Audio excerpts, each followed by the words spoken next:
You're very kind. Thank you for joining us for the honorary degree. This is the 4th year that we have given an honorary degree. And this year's recipient is somebody who, more than most people I can think of, truly embodies the idea of a master of culture. You know, Billy Porter is a master of stage and screen and song and just generally being a celebrity icon in a way. And he does it with such effortlessness that it's a marvel to see what he does.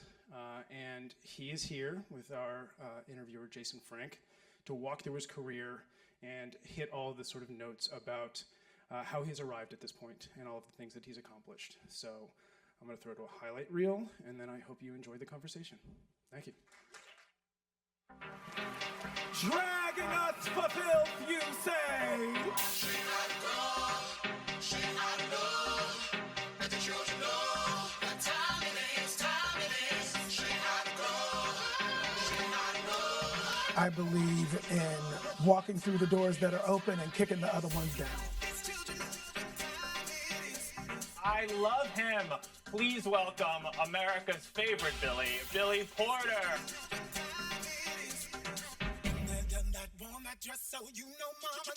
You know, I was told that my queerness would be my liability. And that you should hide it.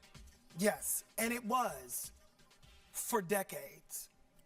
And then Kinky Boots happened, and it wasn't. From lying to the lie, the letter of our ism, in red and neon lights. Give me Jimmy, shoes in New York, Paris, Hong Kong. As a Black queer man in this world today, and for the entirety of my life, just being myself is radical. God bless you all. The category is love, y'all. Love. Suddenly my world is gone and changed its face, but I still know where I'm going. I have had my mind spun around in space, and yet I've watched it growing.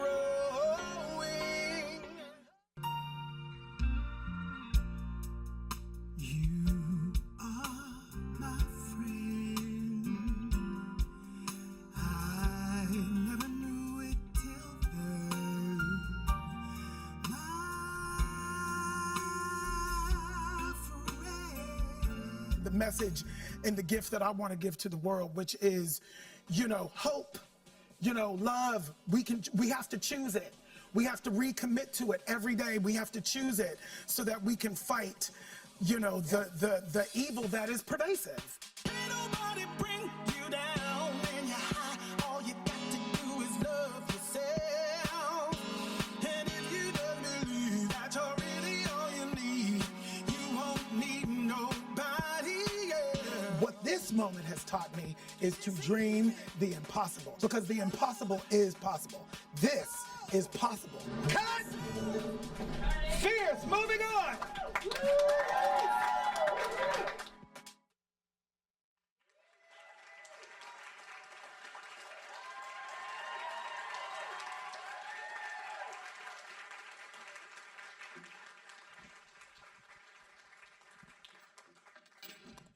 Hi, everybody. How y'all doing? It's hot under these lights, so I'm gonna take this jacket off immediately. Perfect. Comfy? Yes. Beautiful. Okay. I'm Jason P. Frank. I'm gonna get right into it. You started your career on Star Search in a lot of ways. That was the first time that you were introduced, I think, to the public. Is that 1991? So, yes and no. I was already in my first Broadway show. Miss Saigon. Miss Saigon. Second semester, thank you. Second semester, senior year of college from Carnegie Mellon. I moved December 27th, 1990 to New York City to start rehearsals on January 11th, 1991, to open April 11th, 1991. So I did Star Search on my vacation from Miss Saigon. And I came out here and I did 4 shows on the first weekend. And then I did the final 2 shows on the second weekend. And then I went back to work the next day. And then I went back to work the next day. So it was the first time that I guess I was on television in that way, you know, in terms of like that. Yeah. Yes. I'm curious about Star Search. Obviously, is a vocal competition. Well, Star Search was everything. Star Search was vocal, male and female. They had a modeling category. They had a young people category. They had dancing category. They had bands. How did you think of yourself like as a performer at that time? Did you already think of yourself as such a multi-hyphenate? Yeah, I was always a multi-hyphenate, but for that, that was like, I was already doing the theater, which was a part of the original dream. And then I also wanted to be the male Whitney Houston. So like, I was trying to be the mainstream recording artist at the same time. Yeah. I did a bit of that, which I'm sure you'll get to, but yeah, this was like the simultaneous tracks at the same time. Broadway and the recording industry at the same time. It was pre-American Idol. Totally. It was our generation's American Idol. And I won. $100,000 richer. Went back to work $100,000 richer. Well, 42 post-taxes. Your first principal role on Broadway was as Teen Angel in Grease. Yes. You later called that prancing around like a little Richard automaton on crack.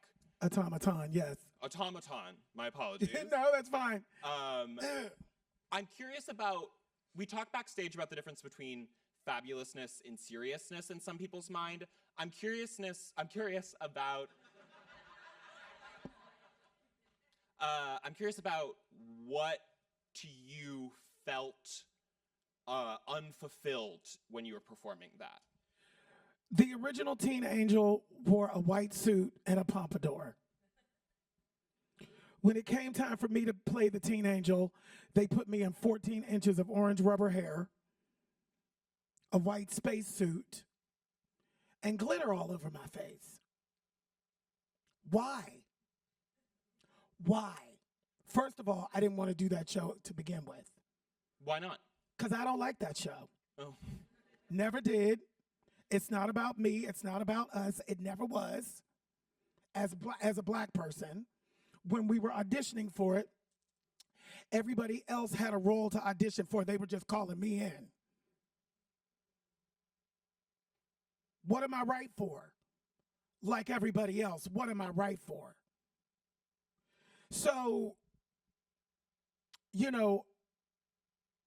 I was 23, 24 when I did the gig. They gave me carte blanche to do with the song whatever I wanted to do with it, because I had gone into the audition thinking that I was going to blow it by blacking up one of those songs. Like, I just did a completely black arrangement. And I was like, they're going to hate this and then I can be done with it. No, they loved it and wanted me to do it with another part. But they made me a clown. They turned me into a fucking coon. Sorry, but that, it's like it took me 25 years to dig myself out of the hole that I buried myself in just simply with that visual. Because people could only see you that way? Yeah. Yeah. It's like, I'm already gay. I'm already black. I'm already gay. And now you've turned me into this magical fairy, magical and pigeonhole-y. Mm-hmm. I didn't come here for that. I didn't go to Carnegie Mellon to study drama like everybody else that y'all love, the Meryl Streeps and the Viola Davises and all of that shit. I went to school like that. And then y'all turned me into a clown because it's easy. He sings real high. He's a little sissy, so that's it, And so it took me from 1994 till 2010 when I was finally cast in the revival of Angels in America in the role of Belize to change that around. I wanted to talk about Angels in America because it's around that time that you saw the original I was production. doing Grease, and Angels in America was literally, the theater was butted up, the backs of the theater were butted up against each other. The Eugene O'Neill was on 49th, and whatever the theater was, I think it was the Walter Kerr, was on 48th. The theaters butted up against each other. The people in Angels in America was like, we always knew when your song was happening. What changed for you when you saw that show? I saw myself in the role of Belize. I saw myself for the first time ever. I didn't even know that that's what I was looking for. I didn't even know that that's what was missing. I just knew that I was unfulfilled. I knew I made it. I got here. I'm doing the thing. I'm out of my circumstance. Everything is supposed to be great, and I'm miserable. And then I went to see Angels in America, and I saw Jeffrey Wright play Belize, and I was like, that's who I am. That's what I represent, and nobody knows that. And nobody's going to be interested in it because of what I'm doing next door. So from 1994 to 2010, I had to pull myself out of that pigeonhole. And I did. I did it, bitches. I did it. I do want to talk about some of that late 90s work. Obviously, you had your album at that time. Untitled was my first album on A&M Records.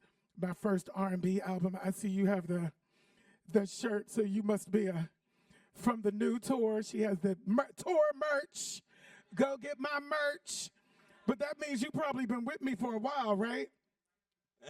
Yeah, because there's people have gotten on the Billy Porter train at different periods. It took me 25 years to have the gatekeepers of the industry take me seriously as an actor. Yes. And so then that happens, and then I'm reading shit like, oh, I didn't know Pray Tell could sing. So that tour, Black Mona Lisa Tour Volume 1, was about the re-education, for the education and the re-education for some people. And I just got my hair done yesterday, y'all. So she's full. I was in black girl hair magic mode for 14 hours. She's new and she's hot, so sorry about all the playing with it. Never apologize for that. What was the process like of recording that album? The first one? The first one. Traumatizing. Yeah. The industry was very homophobic. I had an R&B deal on A&M, and nobody would listen to me. And nobody would do anything that I wanted to do.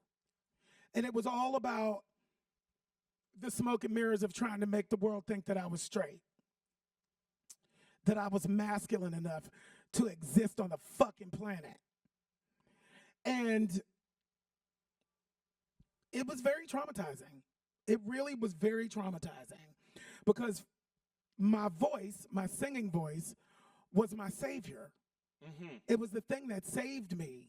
It was the thing that taught me how to dream beyond my circumstance. And like, for the first time in my life, in my mid-20s, my voice didn't matter. My savior didn't matter. All they were concerned about was who I was fucking behind closed doors on my own adult private time. That's none of your business. And that's all it became about. And so it was really traumatizing. And then there were lots of things because I thought, well, these people know more than me. They've had successes, so I should probably listen to their advice. And slowly I was chipped away. Slowly who I was chipped away till like I woke up after 6 or 7 years of being in the business and didn't recognize myself. And then my record label gave my song to Celine Dion from the First Wives Club. They gave it right over to her. Same producer produced it for her. So, and I was like, I did not come here to be a backup singer for Celine Dion. I didn't come here to be a demo singer for fucking Celine Dion. I'm done. I love her, no shade. She's fabulous. This isn't about Celine Dion. Please don't go out and say I'm talking shit on Celine Dion. It's not about her. It's about the systems of oppression that consistently mute and dismiss our contribution to the world, our contribution to this world. And it happened again in that moment. And it was in that moment that I said, I'm done. If this is all the music business has to offer me, I'm done. She can have it. Y'all can have it. I'm out. And that was 1999. And I had no intention of coming back to the music industry in a mainstream way. I was like, I can do this on my own. And I did. I made 3 albums on my own. I am now signed to Republic Records in Ireland in the UK. My new album comes out next week. Mainstream pop. 54 years old, on my own terms, on my terms, on my black faggoty ass terms. Yes, you can go online and see it now. I'm wearing my dresses, I'm wearing my pants, I'm wearing my pumps, I'm wearing my flats. Don't come for me unless I send for you, children. Yes. I'm feisty today. I don't know what happened. I was sitting in that chair for 15 hours yesterday. She free, bitch. She free. But at the same time, theater wasn't, in my opinion, doing you much better. No, they weren't. You left New York in 2000? Yeah. Yeah. You know, the theater was casting me in those, you know, as a black artist, we didn't have a Hamilton in the 80s. We had musical reviews that you came into. No character, no human being, no nothing. Just come and perform for us. Let the happy darkies perform for us and make us happy. Nothing as a human being. And when I demanded to be treated like a human being, the work dried up. Yeah, they wouldn't let you go in for the MC. They wouldn't even let me audition for shit. I asked to audition for the MC in Cabaret, the Alan Cumming one, and they were like, oh, that's not the story we're telling. Does anybody in here know what Cabaret is? It's about fucking Nazi Germany. The oppression of that. What are you talking about? And I was met with that the whole time. You know, I sent books to the entire company, the Roundabout Theater Company, and all of, you know, Rob Marshall and Sam Mendes, and all of them bitches. I was like, the book is called Destined to Witness, Growing Up Black in Nazi Germany. We were there. We've always been there. What are y'all talking about? And so I spent the first 25 years of my career not even being able to audition for shit. Fast forward to, I win my Tony. I stay. I lived long enough for a difference, to make a difference. You know, I win the Tony for Kinky Boots. Then Hedwig and the Angry Inch comes the next year. And a year later, they want me to replace this little white boy. Says 17 years ago, you wouldn't even let me audition for it.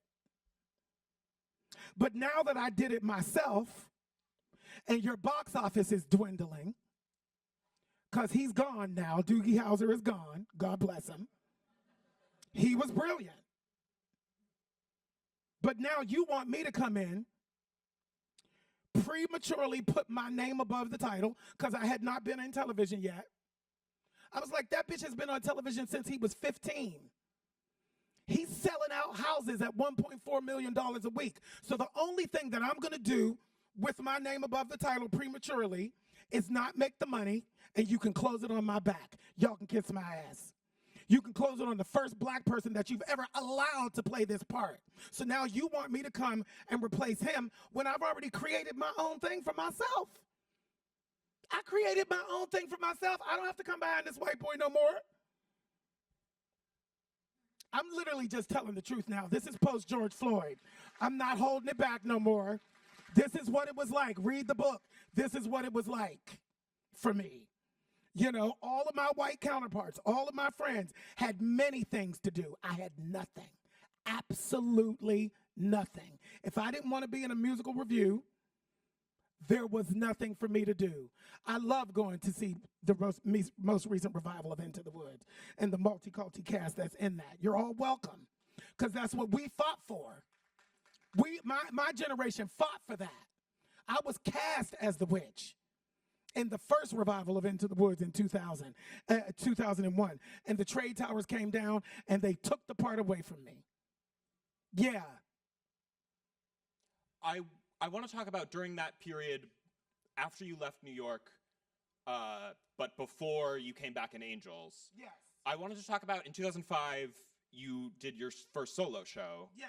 Ghetto Superstar. Yes, I did. It felt to me, looking over your career, like it was the first time that you really were able to, or allowed to, like, claim the space of your life. Is that what it felt like at the time? You know, what happened was I had finally gotten in with George C. Wolfe. He was somebody that I wanted to work with, and for the first 15 years of my career, I wasn't. And then I booked a Keith Haring musical with him, and he became a real mentor for me. And I had moved out here in 2000 because I had done a film called The Broken Hearts Club, and I had done another film called The Intern, which was Devil Wears Prada before Devil Wears Prada. And I thought, oh, well, maybe there might be a space for me. Will and Grace was on television. I was like, maybe there might be a space for me now in my authenticity. I got out here, there was not a space. The boyfriend I had at the time, I left. I went back to New York City I was cast in the revival of Little Shop of Horrors. Yes. We went out of town. I was playing the voice of the plant. We went out of town. The director was fired. A new director was brought in who then fired me. So I went back to New York City to do an internship at the Public Theater under the tutelage of George Wolfe, which is where I then wrote Ghetto Superstar, which is my first one-man show and probably my last, because I don't need to do that again. But it was in that space and time where there was nothing else for me to do. And so I had to create something for myself so that I could continue to practice my art. That's an amazing piece of advice that George always says. He's like, you can't wait for anybody to give you permission to practice your art. You have to always be doing that, whether people are listening or not. And most of the time they will not be listening. So Ghetto Superstar came, and I was able to talk about my life thus far. And I was able to just put myself out there. And I did it at the Public, and then I took it back to Pittsburgh to a regional theater in my hometown. And that was the beginning of me taking agency, you know, because I'm the last of a generation who was taught to be brilliant interpreters of other people's material. I'm pre-internet. I'm pre-social media. You know, it's baked into the narrative now that you should come up with your own stuff, for better or for worse. Everybody ain't able, but the space that exists right now makes everybody think that they are. And I think that there's something really good in that for those of us who can. I can. Yeah. And now all of a sudden, you know, I grew up with Sondheim and Shakespeare and Chekhov, and, you know, like, never once did anybody say, you should write it. Your story is just as important as the classics. Classics for whom? I went to these white institutions. Sorry, honey. No, go. Classics? Classics for whom? Who are these classics for? You know, based in this European space. I'm not European. Who are these classics for? Those are the conversations that we now get to have post George Floyd. We were not having them before that. I'm grateful for that. So a few years later, you finally get to star as Belize. I was curious about, though, did you learn something about Belize or about yourself through the process of acting in it rather than just seeing it? Like, it had already done so much to you. Did it change you again when you were actually doing it? Yeah, you know, being inside of your purpose. Mm. There's a calling on my life. I grew up in the church, so I'm about to talk a language that maybe some of you might not know or understand. You know, I'm a church faggot. Yeah, I'm a church sissy. I grew up in the church, in the Pentecostal church, Church of God in Christ, Kojic Church. Look it up. It's the worst for anything that is not the status quo. So I also came out when I was 16 in 1985. We also went straight to the front lines to fight for our lives during the AIDS crisis. The hypocrisy of the church. I still to this day I don't even know how to speak about it. You know, I lost more friends by 21 than my 85-year-old grandmother. And every time I went into a church building, they told me I was an abomination and I was going to hell.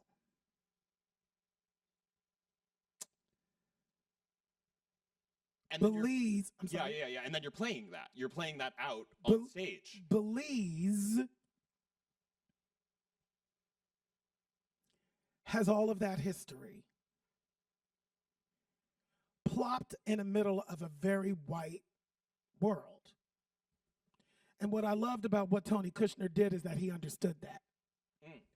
And he used the character of Belize, that black spiritual person, to be the center of that vortex.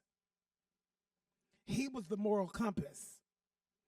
Belize is the moral compass for all these spiraling white people around him. I had never seen anything like that before.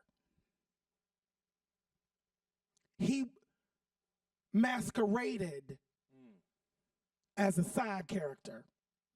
If you see part 1, he's only in 20 minutes of it, maybe 22. But when you see part 2, bitch, I was like, and even in part 1, I only saw part 1 that first time, and I was still mesmerized. But then I went back to see part 2. I was like, oh my God. Oh my God. I had never seen anything like that before in my life. I didn't even know that that's what I needed. That was what was so special about it. I didn't know that that's what I was missing. I didn't know that that's what I was waiting for. And so to then, from 1994 to 2010, get that part. And I hadn't worked in the theater in New York City for a decade. And I came back with that part. I came back with that part that nobody in the business thought I could play. Nobody.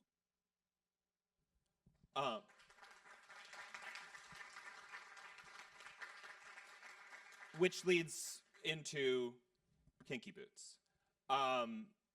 There was a narrative at the time. I was looking back over the reporting as Kinky Boots was being created, and there was a narrative at the time that there was almost an expectation that you couldn't do it, and I'm curious about how that altered your process when people are saying these things about you. Does that affect how you work? Yes and no. First of all, I don't give a fuck about what people say or think about me. Simultaneously, you have to know what people are saying about you and thinking about you so you can address it in the work. Nobody thought I could do it. 9/11 brought about an acid reflux diagnosis to me. That was debilitating. And I was praying and I was saying, I'm more than my voice. I'm more than my voice. Lord, please help me make that a thing in this industry. And the reality is the voice part was easy. So anytime that I felt scared or nervous or that I wasn't going to make enough money to survive or anything, I would just go back into a singing job. I would just go back into the job that was comfortable and the closest. That was what Little Shop was. Yeah. You know, and when I got fired from it, I was like, okay, universe, I hear you. Like, I have to stop taking that if I want other people to take me seriously. I have to extract myself from that so that I can build a new thing for myself. So when Kinky Boots came around, because I had made such a name for myself for extreme singing, I call it extreme singing, and they were using me for that. I couldn't extreme sing anymore. You know, my specialty was sounded like Whitney Houston and Jennifer Holliday and Jennifer Hudson as a man. You can go listen to it. It's on record. Praise the Lord. It's on record. It's the truth. Just go listen. You'll hear. It's not, it's otherworldly. And all of a sudden, I was no longer otherworldly like that. And I was punished for it. You know, I remember going in for Porgy and Bess. Oh, yeah. For the role of Sport in Life. There's a boat that's leaving soon for New York. The highest note is a B flat. In my heyday, I was singing high E's and F's over high C. I was singing almost an octave higher than the required note in this opera. It's an opera. The feedback was, oh, his voice is a little weak.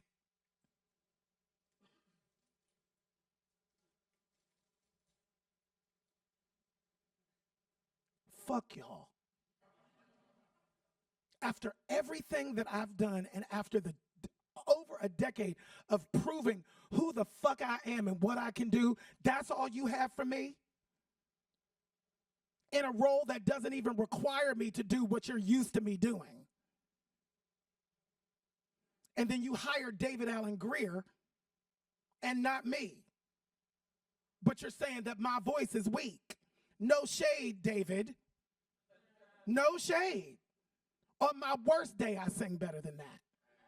And he knows it too. Sorry, he's a great singer. I'm a better one. On my worst day, I'm a better one. On my worst day, I can sing, I can eke out a B flat better than 90 to 95% of the people in this business. So it's insulting. So yes, they made me jump through hoops of fire and they were like, well, can he sustain? Can he sustain? So I stayed with the show for 3 years and never missed a show. That's Kinky Boots? Yes, as a fuck you. Don't ever question what I can do again. Don't ever do that to me again. I stayed for 3 years for that reason. I showed up every day. It's like, I was sick, y'all. I was sick. I'm not sick anymore. It's so gross. Some of it, it's so gross. It can really, really be gross. But the thing that, like, I love auditions. I love proving the naysayers wrong. I love showing up and showing out. That's what I do. Question me at your own peril. Question me at your own peril, because if I say I can do it, I can do it. I'm not going to put myself in a position to try to do some shit I can't do. I know what I can do and what I can't do, and I think that's one of the greatest things about the best artists. Know what they can do and know what they cannot do. You don't have to be able to do everything. You don't. You know, look at the market. Look at the stars and the celebrities. They do most of the time they do one thing, unless you're Meryl Streep, Daniel Day-Lewis. You know what I mean? You have those people. But like for the most part, Will Smith is playing himself. Julia Roberts is playing herself. And there's no shade to that. I'm playing myself too. I finally learned You know, but playing myself in this industry, being gay was not popular. So playing myself didn't matter because nobody wanted it. You know what I mean? Yeah. So now it's like the expectation has cracked open. The you know, what can be has cracked open. You know, and I've lived long enough to see the day, like I said earlier, where my queerness is my liability. Y'all want it now because I'm fun. I'm fun. When you won the Tony for Kinky Boots, one of the quotes was "Mama's relevant again," which I loved. But also, it was a different kind of relevancy, and I'm curious about when you left that show. Were you confident that that kind of relevancy was going to be there for you already? No, I was not, because it wasn't. Right. And you know, you go from the original dream, creating a role, getting the Tony. The trajectory is, okay, I want to cross over now into film and TV. I want to like cross over and be more than relevant in just this 10-block radius. And that was continued to be very elusive to me until Pose. Let's show the clip.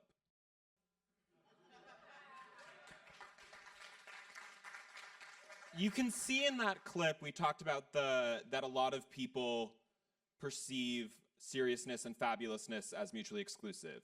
Even in that small clip, you see a lot of fabulousness, you see a lot of seriousness. I'm curious about... And if y'all kept going, you would see more of it. But Yeah. y'all can watch that episode 2, season 3. Or just watch the whole thing. But I'm curious about the process of combining the two for you on screen. What was that like?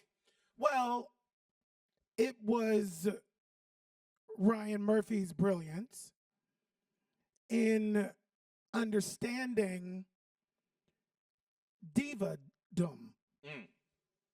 You know, he deals with those women all the time. You know, the Jessica Langes of the world. You know, and he understands how to create for them, how to create for me, so that we are presented at our best. He saw me. He saw the necessity for my lived experience in life on that show. Because you know, that show, that role, Pray Tell, happened because I showed up. Pray Tell was not in the original script. Pray Tell was created for me, post-audition. And so, you know, what he responded to was my rage, my fabulous and my serious simultaneously, which is what he does best. He was on my vision board. Ryan Murphy? Yes. I knew that he would be a person that would understand me. He would be a person that wouldn't be afraid of me. He's too flamboyant is all I would ever hear. He's too much. To this, to that, to this, to that. It's like, well, somebody has to be. You know, Ryan was one of the first people in the film and television space to go, no, all of you, all of that. Like, I remember the first day of shooting, and we were doing a scene in the ballroom, and I was hosting. The category is, and I was doing the television version, the version that I assumed everybody wanted, because I was told I was too much for all the time. So I got a gig. I didn't want to lose the gig because I was too much. So I start and I'm doing my television version, and I hear, cut! And he comes out, Ryan comes out and comes up to the podium, and he's like, what the fuck are you doing? I'm like, what do you mean? And he's like, where's the thing? Where's the Billy Porter thing? I was like, oh, I was just, you know, trying to, you know, do the TV version. He's like, please stop. I need all of you Let me worry about that. Let us worry about that. Don't you worry about that. Everything on the floor now. And What was that's it- all I needed to hear, child. Was that the first time you heard that, at least in the film In and the TV film and space? TV space, yeah. Yeah. Were you instantly like able to process Yeah. that? Like to like feel, Yeah. oh yes, they want me. Yes. I was instantly able to process how to go full out. Sure. Yeah. It was easy to do at that point. Because I had spent my whole life trying to get there. Trying to get to the place of my own truth and being able to come from there always. And that was one of the last spaces, one of the last moments where I was able to go, okay, I think people are receiving me for me now. Cautiously optimistic about it. It's around that time that you also, with the press from Pose, but then using fashion as a tool in a lot of ways, you start to become a public figure. I'm curious about how that process began. Like, who were you? Like, how did you create your public style during that time? And what did it do for you to be able to express yourself not through someone else's words, just as a? It was very organic. I grew up in the Black church. The Black church is a fashion show. My whole life I've been a fashion person. My favorite times of year were Easter and Christmas because I got a new suit every Easter, every Christmas. And I continued that tradition into my 30s. The suits got more and more expensive. When I started Kinky Boots, I knew that I wanted to use fashion as a part of the promotion, as a part of my image. I'm a businessman. I've been observing for a long time. I know how to promote my stuff. I know how to be inside of it. Like, you can, it's not just about the performing, it's everything else too. It's called show business. Excuse me. So I knew going in that I was gonna go geek chic. Because I was like, I'm playing a drag queen and I need to do boy for press. So when you won the Tony, for example, bow which we ties, saw earlier, that bow ties and suits. Yeah. You know, colors though. You know, you know, in the summertime I would wear like shorts and high argyle socks and, you know, a jacket and pocket squares and bow ties. And, you know, I was walking in Harlem and somebody was like, all right, high fashion Pinocchio. You know, you know, but what was interesting is that I hadn't been on Broadway in almost 13 years. We were out of town in Chicago.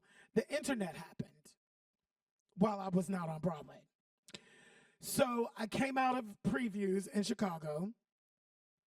There were some people there. They took my picture looking like a vagabond. At Kinky Boots? Yes, because I was rehearsing all day. We were out of town tryout. So you rehearse all day, you make changes, you make fixes, and then you put them in at night, and then you go home and hope you get enough sleep to come back the next day at 11 and do it all over again. So I looked like a vagabond because I was rehearsing all day and then just doing this. I wake up the next morning, and like I said, the internet happened. My picture was plastered all over the internet. And I thought, oh my God, I'm going to have to dress up every single day. Because if people are taking my picture every day like this, I need to dress up every day. So I commenced to spending a lot of my money on the evolution of that.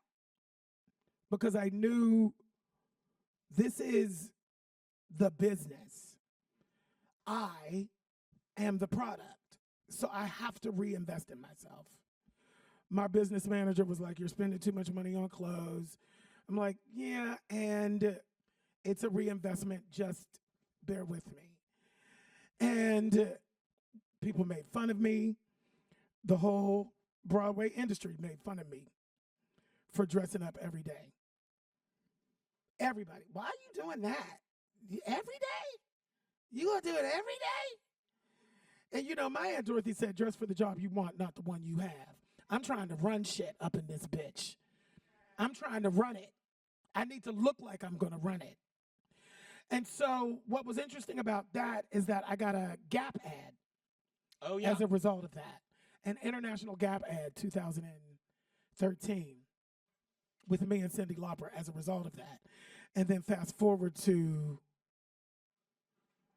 then my first time out getting Pose, getting the Golden Globe Yeah. nomination. Then the pink. The suit that had the cape with the pink on the inside. And, you know, I didn't win the Golden Globe, but I was the only person talking. People were You talking won the about it. night. Because I won the night because of the weekend. It's like I woke up that weekend. I woke up on Sunday because there were a bunch of parties in the New York. I woke up to my phone buzzing because it said at Golden Globes parties 2019, Billy Porter is the winner.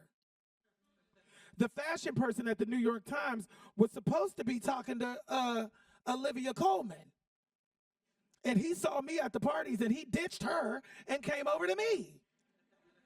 So that was released. And I was like, are y'all getting it? My team, I was like, are y'all getting it?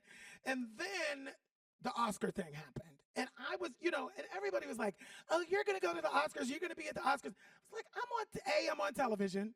B, calm down, everybody. Don't put the cart before the horse. Yes, I will be there. But this year's most likely not the year. Literally, I got a phone call like 10 days before.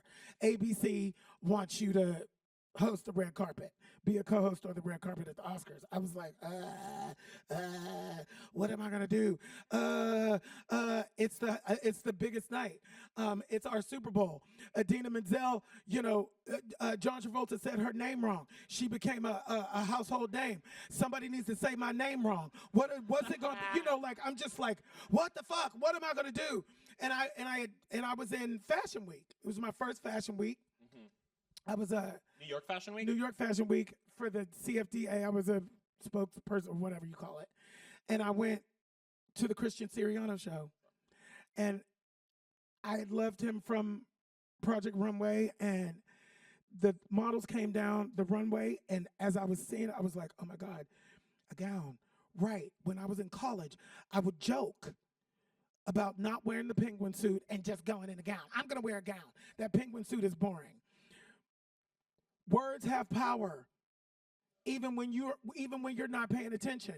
In the 80s, I was saying, I'm gonna wear a gown to the Oscars.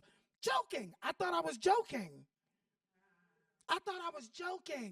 And in the fashion show, I thought, oh my God, if it starts out looking like a tux and the cut is, and the shot is from here, then they pull out and it's a full antebellum ball gown on the bottom, the world will gag. And that's exactly what happened.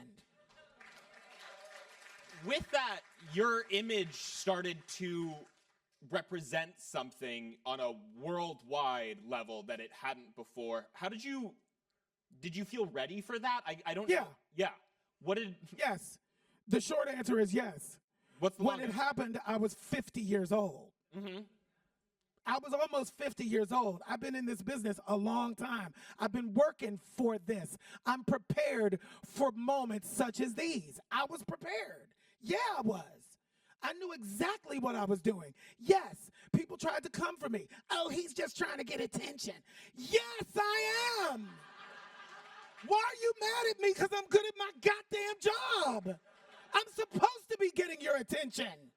That's my job. Right? But what I didn't know or understand, I wasn't doing it simply for attention's sake.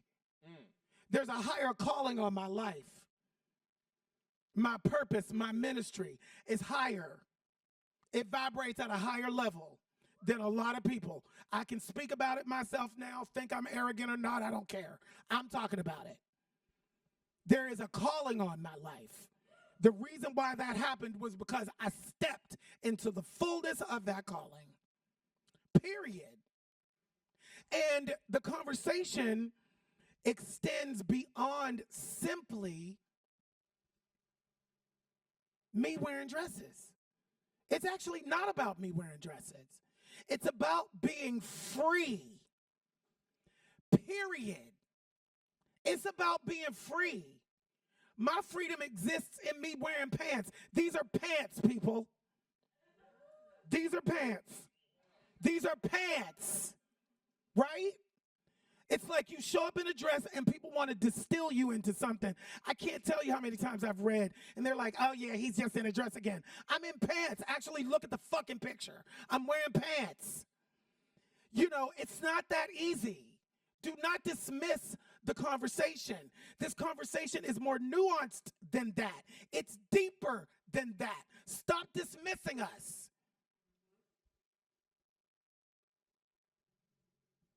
It has changed everything. Straight boys are showing up to the Met Gala with trains. You're fucking welcome, Bad Bunny. I love it. I love it. Folks are getting free. Folks are getting free. We put, you know, it's like this degendering of fashion. We put gender on clothing. And when all the women in the world are ready to stop wearing pants, then I might have a conversation about wearing skirts, stopping wearing skirts. No, I won't, but you know what I'm talking about. Do you feel like it, since it's an image that goes and becomes the point of conversation, is there a fear when you're communicating through an image that the nuance won't be able to get across? I don't live in fear. So let's change that word. I don't live in fear. Is the nuanced conversation necessary to address in real time? Yes. I want to address it in real time, but I'm not afraid of it. I'm not afraid that people won't understand it. I don't care whether you understand it or not. I'm not doing this for your understanding. If you want to understand it, you will ask. If you want to understand it, you will show up and be in dialogue with me like we're doing right now. You're going to walk away from this way clearer about who Billy Porter is than you did before. It's very easy to just compartmentalize me and put me in a box. Please don't do that. Do you feel yourself still being put in the box? I know that you... All day, every day. I know that you have received criticism for simply taking the role of James Baldwin. How does that interact with you? First of all, the majority of energy I receive is positive. At least 90% of what I receive is positive. As human beings, we naturally go to the negative. I'm trying to change that in my life. I'm trying to change that in how I move through life. With that said, I got a call one day from my sister months ago. This is back in April. She was apoplectic. What's the matter? So it was announced that I'm playing James Baldwin. And there was a Facebook page set up by black gay men in opposition to me playing the role. And not just black gay men, but black gay English professors all over the country.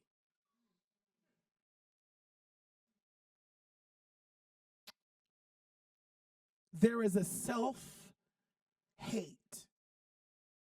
that exists in the queer community, particularly in the black queer community.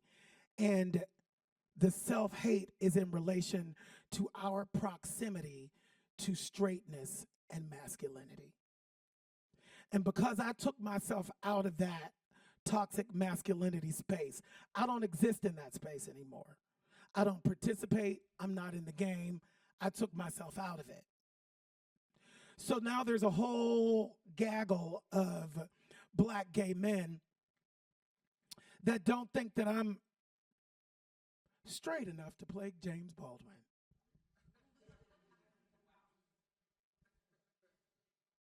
There's a whole group of people in the world, black people, by the way, And it's black people that put me out first, in general. Just so we're clear, it's the black people that put me out first. There is nothing worse, and there is no worse a pain than that, being put out by your own. Consistently put out by my own. What do you mean? In 2024, Billy Porter is not the one to play James Baldwin. You want a straight man to do it. You want Jonathan Majors? No, I'm going to call him out. I know who you want. You want Lakeith Stansfield? Listen, no shade. They're great actors. But we're not fucking doing that no more. I'm the black faggot that worked my whole life to play that part. Y'all can kiss my ass. I'm the bitch. I'm the one. Finally, we have an out black gay man playing an out black gay man. And y'all better go see Rustin. Coleman Domingo and Rustin, go see it. It's a new day. The whole point is that. The whole point is no more straight boys playing gay people until you're interested in gay people playing straight people. It does not go the other direction. When you're ready for it to go the other direction, then we can have the conversation about all sides and worthy.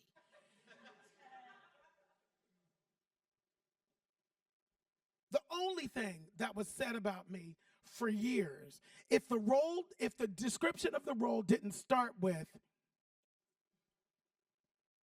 flamboyantly ... then I wouldn't even be seen for it. And then I would get seen, and then the feedback, without even a fucking callback, would be, he's too flamboyant. And then I'd turn on the television, and it would be a straight man playing the part. Being flamboyant. It's a new day, y'all. And like I said before, I'm so thankful to have lived long enough where I can go and play a gay man in the mainstream. It didn't exist for me. Like, I can't even, I got a production company now. We selling stuff. Like, be the change that you want to see. That's what I realized, post having not been grown up with social media and having that energy. I didn't have that energy. I have found it. If you want to see the change, do it yourself. That's what I'm in the front of trying to do.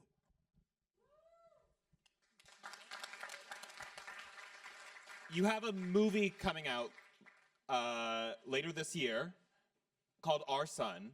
Yes, I do. We can talk about it now. Which is a straight up drama. And I'm curious about how it was involving yourself in something that is strictly, it is serious. And we talked about the difference between the fabulousness and the seriousness before. This felt to me like you were really being asked to do something that was to be taken seriously. And I was interested how that felt. Well, and disagree with me. How did it feel? I guess.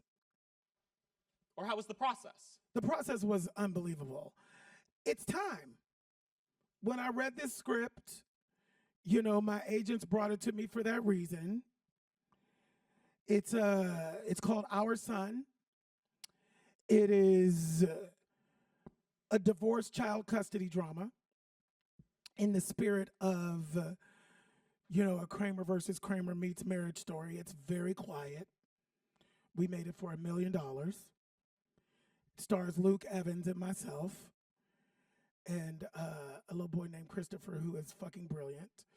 I wrote a love duet for Luke Evans and myself to sing. I don't know if y'all know, but Luke Evans can sing his ass off. So I'm trying to get that Oscar nomination for Best Original Song. I'm a businessman. Don't think I'm not trying. He's one award away from an EGOT, people. I wrote it. You know, we debuted at the Tribeca Film Festival. We sold it during the strike. It's coming out at a theater near you on December 8th. My hope is that we have enough time, you know, to get it in front of the right people to at least get a nomination. You know, I know they're going to give that bitch Billie Eilish the Oscar. I was a kid. I wouldn't do it. It's good. I like that song. You like that song? Yeah, but you ain't never seen a love duet with two queens singing on the Oscars, honey. You got the queen and then you have the Welsh straight presenting gay boy. It's like, no, they need to have us. Yeah. They need to have us there. So I'm just putting it out into the universe. Vulture, can y'all do something to make that happen? So it's time to present Billy with his honorary degree. Oh my goodness. We have the person. Are we coming? I have the honorary degree. Here it is. It is a Master of Culture. Okay. All right, I gotta take this little. I'm trying to do my social media stuff. You know, my people, they get mad at me. Okay. All right, hold on, wait. All right, so I'm at Vulture. Look, see, we're doing our Q&A. Look, Vulture.